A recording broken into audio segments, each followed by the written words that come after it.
Good afternoon. Today is the 20th of September and it's time to do a bit of unfinished business, which is the top 10 best-selling cars of August 2021, our monthly feature which seems to become less and less popular all the time. But never mind, we shall keep going because there's a hardcore of people who for some reason like to watch me blabber on for 20 minutes about this sort of thing.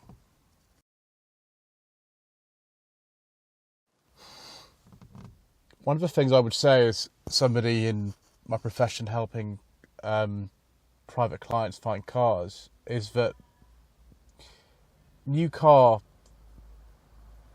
should we say, stock is very limited at the moment, and the reason for this, as many of you will know, is that there just aren't enough semiconductor chips to put in the cars that they're making at the moment. There just aren't enough of them. And the effect of this is that there just are ridiculous waiting times at the moment, like 9 to 10 months for a Ford Focus, for example. I think if you were to order a Volkswagen ID3, it would arrive in March or something like that. So second-hand car prices have risen. Stock of those are short. And yes, it's a bit crazy. You know, it even affects my own business in that people with modest budgets don't have necessarily the money to upgrade their car at the moment. It's mad. If you watch, I don't know, Chop's Garage, for example, that you'll hear him talk about that a lot.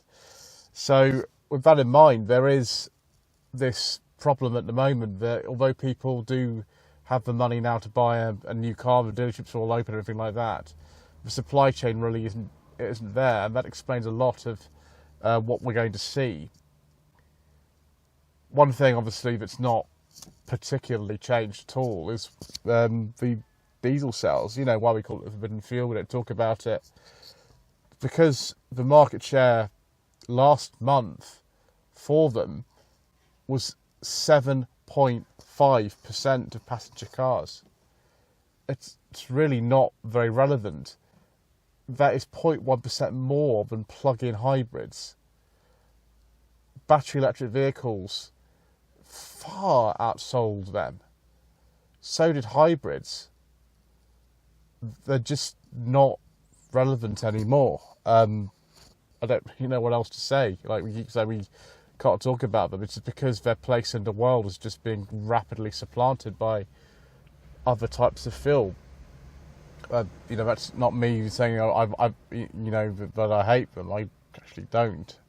They do have their uses, and I've owned 2 of them myself, but that's just the way it goes. So the figures I've got here show that in August 2020, the market share was 16.4%. It's more than halved. Percentage change is minus 64.5%. There's maybe some hope still for mild hybrid forbidden fuel engines. The market share rose has actually increased from 3.4% last August to 4.9% last month. That's an 11.3% increase. So there's, these last 9 years we have before everybody has to go fully electric or, with some undefined number of plug-in hybrids. That's looking sort of strong. Petrol is slowly decreasing as well. It's actually decreasing more rapidly than I thought it would be. We're down from 56.6% last August to 43.3% last month of the market share. That's a 40.4% change. Mild hybrid petrols, though, and this is everything from a Ford Focus all the way through things like the Suzuki Vitaras and stuff like that. That's gone from 7.5% market share last August to 14.3% market share last month. That's a 48.5% increase. So there you go. Battery electric vehicles, no surprise, big increase from 6.4% last August to 10.9% last month. It's a 32% increase. The biggest change, though, is a surprising change, is plug-in hybrids, which aren't even eligible for a government grant anymore. And, we've recently had an MG HS plug-in hybrid on test. There's actually a video that is going to be coming out about that quite soon. That has gone from 3.4% last August to 7.4% last month. That's a 72% increase. Crazy. Hybrid electric vehicles, that's things like a Prius, Corolla, the new Renault Arcana, that's got a mild hybrid and a standard hybrid powertrain, depending on what you want. They've gone up by 45.7%. Market share was 6.3% last August. The market share from last month is 11.8%. Overall, though, the market is actually down by 22%. So just bear that in mind when I'm talking about all these other figures. The percentage mix of sales, or rather I should say registrations, because this is technically registrations rather than sales, hasn't particularly changed. The biggest market is still fleet, followed by private, followed by business. Private has seen a decrease of about 15.2%. The market share last August was 45.7%, last month 49.6%. So the market share has increased, although because of the general downward trend in sales, there's been a percentage change. With fleet sales, these make up the majority of car sales in this country because it's over 50%. In some cases, last month wasn't quite bad, it's 49%, but it was it's sort of interesting. Normally they do make up the biggest percentage, but last August it was 52.7%, last month only 49%, and it's a 27.5% change, a decrease. So yes, all sectors of the car buying market are being affected. Business was hardly anything. 1.7% last August, 1.4% last month, 34.7% decrease. Now let's look at the thing you're probably here for, which is the top 10 bestsellers of last month. Quite close, not particularly any huge surprises here, although the Fiesta continues to sell quite poorly in comparison to what it normally does, and it's probably not going to be the best-selling car this year for the first time in, I think, over 20 years. So last month, Ford Puma, 1801 sales. Second, Volkswagen Polo, 1761. Third, the Toyota Yaris, 1480. Fourth, the Kia Sportage, 1355. Fifth, the BMW 3 Series, 1277. Sixth, the Hyundai Tucson. Planet Auto have had one of those on my channel actually quite recently, if you wanted to look at a review of one of those. 1169. Seventh, the Corsa, 1166. So only now we're getting to what has been the best-selling car so far this year. Interesting. Eighth, the Fiesta, 1057. Ninth, the Mercedes A-Class, 1047. And then 10th is the Corolla, 1033. Now we come to what I consider to be the most interesting part of the video, which is where we look at how the individual manufacturers are doing. So bear in mind we're in a market that's down by 22%, and August isn't traditionally a massive month for sales anyway because everyone's waiting for the new plate change, in this case 71 plate in September. So anything above minus 20% is doing okay. So we start with Abarth as always. They've only really got one model on sale. 7.5% decrease. Their market share has actually increased, so in spite of that, it's gone from 0.17 in August 2020 to 0.2 last month, and only 146 cars sold. Alfa Romeo, very, very poor month for Alfa Romeo, far below even Abarth, their stablemate. 31.17 decrease. Their market share was 0.09. It's now 0.08. They only sold 53 cars last month. Alpine's not actually that relevant. They only sold 10 cars last month. That's up from 6 in 2020 in August. Audi, very good figures as you'd expect really from them. They're one of the top brands in the country now. Still a minus 5.95% decrease, but their market share has gone from 7.02% to 8.46%. We're comparing August 2020 to last month, and they sold just under 5,800 cars. Bentley, not really significant. They only sold 72 cars last month, but it was an increase. BMW, again, another big player in the market. Well, not as big as Audi for some reason. Minus 17.41%.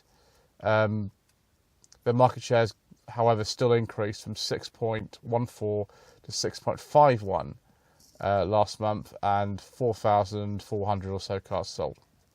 Citroën, not the best month for them, minus 28.77 percentage drop. They've gone from 1.94 to 1.77% market share, and their drop's quite about 500 cars between last August and last month. It's actually quite a lot.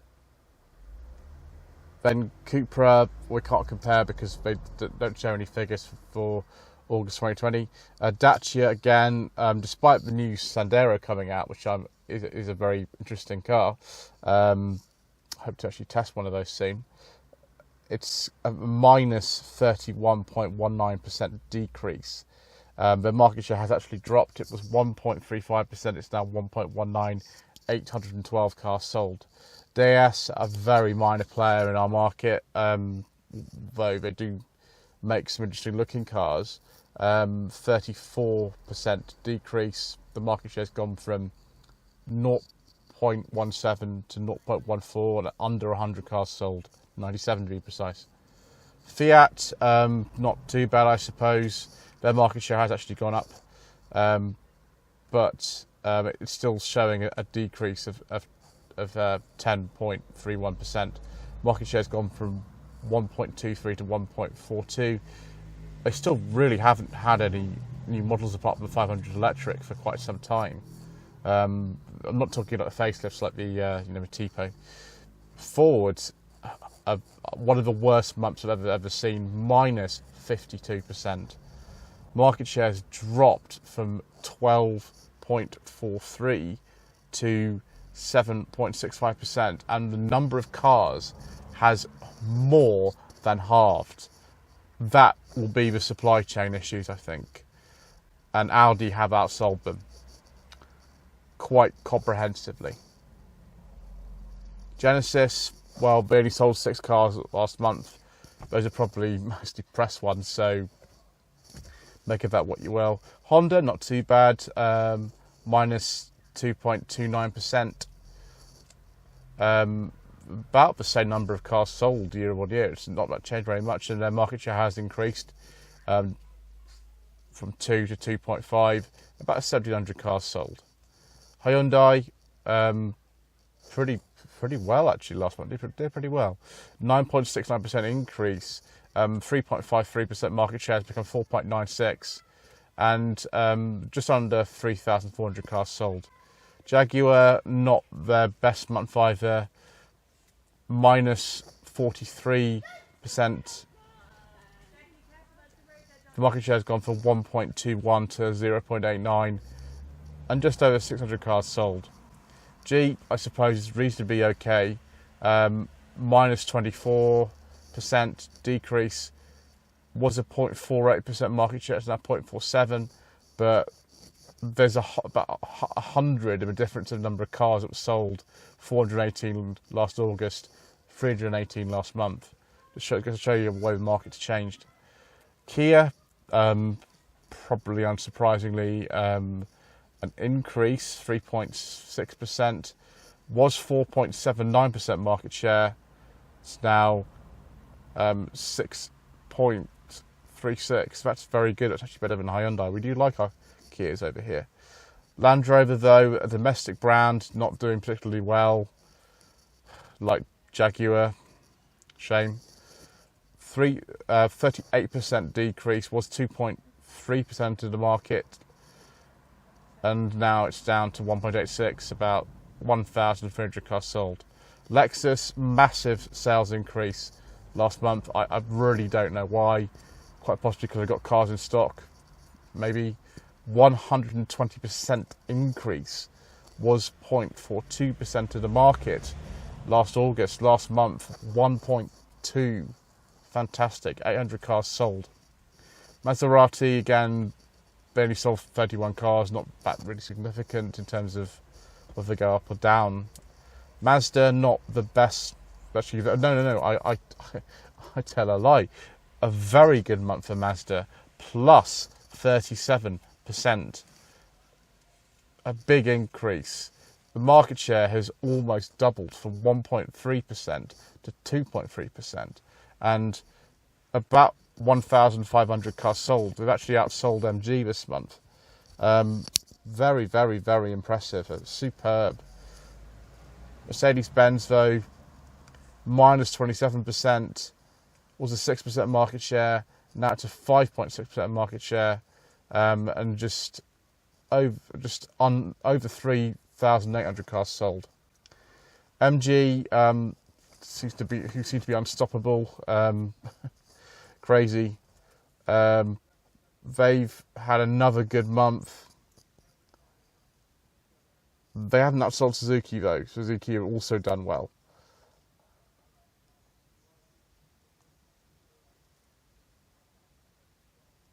Just trying to find a make to sort of compare them with. Yeah, they've outsold Citroën. There's an example for you. 48% increase, was a 1.16% market share. In August 2020, it's now at 2.2, and it's just under 1,500 cars sold. Mini, demolished by MG, unfortunately. 52% decrease, was a 2.3% market share last August. Last month, 1.3, and under 1,000 cars sold.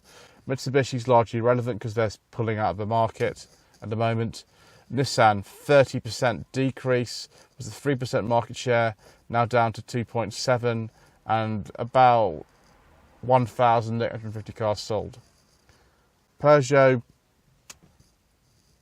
minus 40.2% of a decrease, was a 4% market share. Last month, is a 3.1% market share, and 2,100 cars sold. Polestar, we can sort of compare them, but it's a 740% increase because they really weren't selling cars particularly in August 2020. It was mainly just probably demonstrators and fleet cars, things like that, and ones for own internal use on the press fleet. Porsche, 58% decrease, has gone from 0.81% market share to 0.44 and 300 cars sold. Renault, I mean, not great, really not great. MG almost sold 3 times the number of cars of Renault. 76% decrease, 3.22% market share. Last month, less than 1%, 761 cars sold. Seat done quite well, only a 1.7% decrease, was 7.56% of the market. Last month, 3.23, which is very good. 2,200 cars sold. Skoda, but we like Skoda's better than Seat in this country always for some reason. 31% decrease, was a 4.13% of the market, now 3.6. I don't really know why that would be when Seat are doing better. Who knows? Smart, again, not that relevant. They only sold 37 cars last month. They're taking a while to come back on tap, I think. SsangYong, unfortunately, despite having lots of stock around, they're continuing sort of uncertainty over the business. As remember, only 33 cars were sold last month, 41% decrease, was a 0.06% market share. Last month, 0.05. Subaru, well done, a big increase, 100%, but from 34 cars to 68 cars. Was a 0.04% market share last August. Last month, 0.1. Suzuki, very good indeed, 25.4% increase from 1.6% of the market last August to 2.6% last month, and 1750 cars sold or thereabouts. Toyota, they're doing well in this country at the moment, 17.77% increase, 4.74% of the market last August, last month 7.16. That's a massive jump. Just under 5,000 cars sold. Very, very good. Almost coming close to Ford's figures, actually. Vauxhall, not the best month. 36.4% decrease, was 5.8% of the market, now 4.7%. Last month, 3,200 cars sold, approximately. Volkswagen, by far the biggest manufacturer again, despite a 20.5% decrease, was 10% last August, now 10.27%, and just under 7,000 cars sold. Volvo, minus 13.11%, was 1.58% of the market last August. Now, last month, 1.76 and 1,200 cars sold. Other imports, mainly Teslas, not great, only about 545 registered last month. So there you are. Thank you for bearing with me through the top 10 best-selling cars of August 2021. It's always a bit of a rant. It's always a bit more like a vlog than anything else, but I do hope you found it interesting. Please don't forget to subscribe to the channel for more, hopefully interesting content. I mean, it's up to you really if you find it interesting. Don't forget to like this video and leave a comment below. And social media links are down below. Thank you ever so much indeed once again for watching.